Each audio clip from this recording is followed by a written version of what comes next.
Last Valentine's Day, since I was alone and had nothing better to do with my time, I decided to catch up on my to-watch list, and the anime I chose to watch was Helck. I had put off watching it, as it had seemed incredibly similar to I'm Quitting Heroing, which I'd already seen. But hey, it was a comedy series, and I fancied watching something to warm the darkness inside of me during such a lonely day. However, while I was watching it, I began to notice the comedy elements starting to dry up, with a darker, more serious tone taking over, culminating in one of the darkest story turns in anime. Yet, at the same time, this change was not jarring or out of place. So how did Helck pull off this transformation from a comedy to a tragedy? To start with, information is the key. As something which is often overlooked in comedy series is the lack of information. Simply put, the more there is to a story, the more you have to think about before the joke lands. A lot of the jokes in a series like One Punch Man or MASH 3 wouldn't be as funny if the reason why the main character was strong but had some complicated backstory, rather than the simple endless exercise presented on screen. The same can be said of Helck. At the start of the series we are fed very little information about him, like why is he here, why does he despise humanity, and how did he get so good at cooking. With the anime instead focusing around scenes of him crushing the Demon Lord's tests, and Vermillo raging about the results. We then do get small tidbits of information about the world, along with the arrival of the Winged Knights, with Helck knowing one of them, but before anything substantial is revealed, bang! Helck and Vermillo are sent to a tropical island. This tropical island where they meet the mascot character Pee-wee is just a setup for jokes, such as Pee-wee immediately burning the rescue gear, and Helck and Vermillo missing meeting the witch due to the messenger from the village taking a nap while going to tell them that she had arrived. Meanwhile, it turns out the Winged Knights are effectively fodder, with them being crushed effortlessly by the demon army.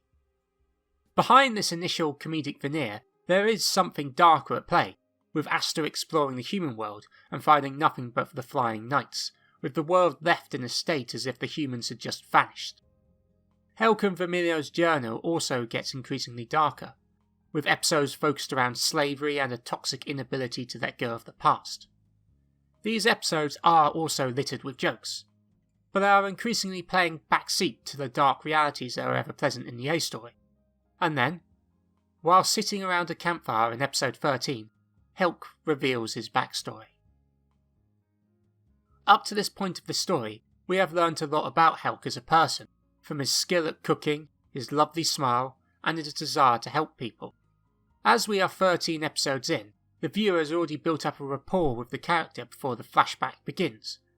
So as an audience we know something must have happened for this smiley, strong, happy-go-lucky person to turn his back on humanity. And this feeling is instantly realised when we see the horrific conditions Helck was forced to grow up in. That is until he meets the daughter of a nobleman while searching for something to help his sick brother. And this brings me on to the other reason the transformation worked so well. Pacing. It is quite common in anime and manga for a flashback to last only an episode, or a few scenes, and as a result it usually means we get an idea of what happened and a basic look into what the characters were like at the time.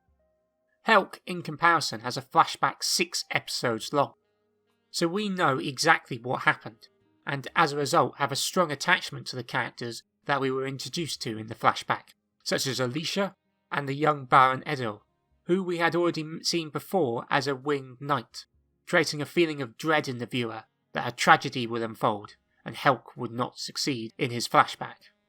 Skipping ahead in the story, after the truth about the awakening is revealed and Helck is carried away by some of his friends to safety, he wakes up in a dark cave, and through the information gathered from some of the bounty hunters, he learns of Alicia's impending execution and rushes to save her, Bardock style.